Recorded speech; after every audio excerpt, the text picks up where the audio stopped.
there was darkness, and darkness was covered with darkness. Then came the light with a sound.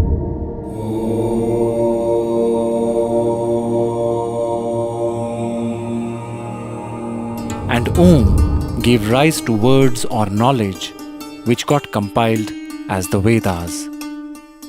In the hierarchy of Vedic knowledge, there are 4 Vedas: Rig Veda, Samaveda, Yajurveda, and Atharva Veda. Then comes 4 Upvedas or Sub-Vedas, 6 Upangas or components, and then 6 sub-components, out of which 1 is Yoga. There are several types of yoga as well, like Jnana Yoga, Bhakti Yoga, Karma Yoga, Hatha Yoga, Raja Yoga, Mantra Yoga, Shiva Yoga, Nada Yoga, Laya Yoga, and many more. Rig Veda is one of the most sacred and the oldest books of human history.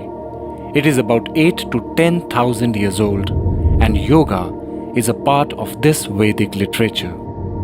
Maharishi Patanjali, considered to be the authority on yoga, propounded yoga nearly 5,000 years ago.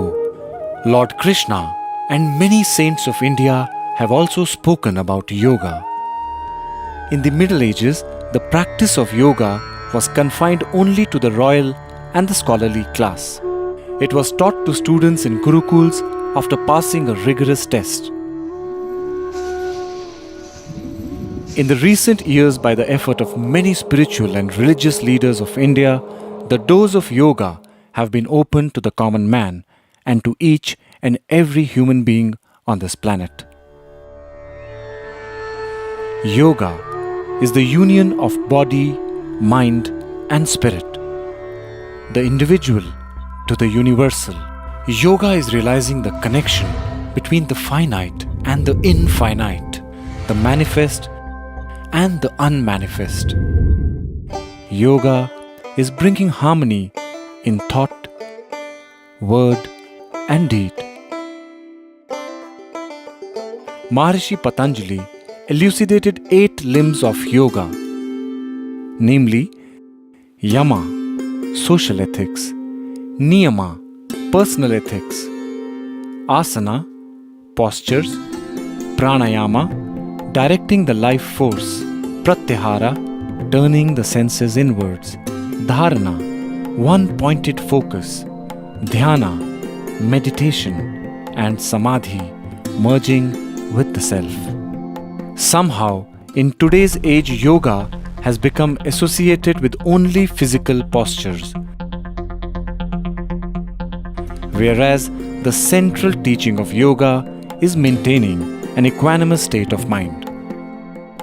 The Bhagavad Gita says, Yogaha karmasu kaushalam, meaning yoga is skill in action and expression. Yoga is not just exercise, it is how skillfully we communicate and act in any given situation. So here yoga is described more as a mind skill. It means you could be watching a sunset, doing your job in office, or cooking at home. If you're doing it out of joy and love, you are a yogi, a karma yogi. The same action devoid of any love or care is not yoga. Krishna says in the Bhagavad Gita, Samatvam yoga uchyate. Equanimity in the mind is a sign of yoga. The ability to remain centered in adverse situations is yoga. Whatever brings us back to our nature, which is harmony and joy, is yoga.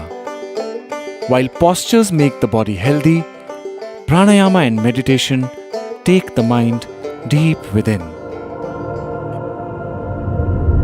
Uniting diverse aspects of life, of existence, is yoga. See, every baby is a yogi.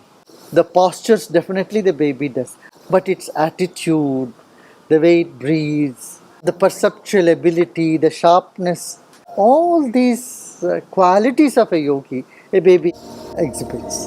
Wonderment is a preface to yoga.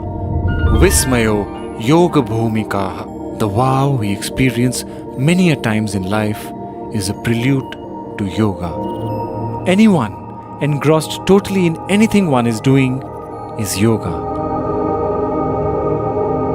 Tada drashtu swarupe avasthanam. Yoga is being established in the seer, the drishta. From the scenery, we come back to the seer. When one is in harmony within, the journey of life is calmer, happier, and more fulfilling. Life starts flowing in a direction to unite with its very source.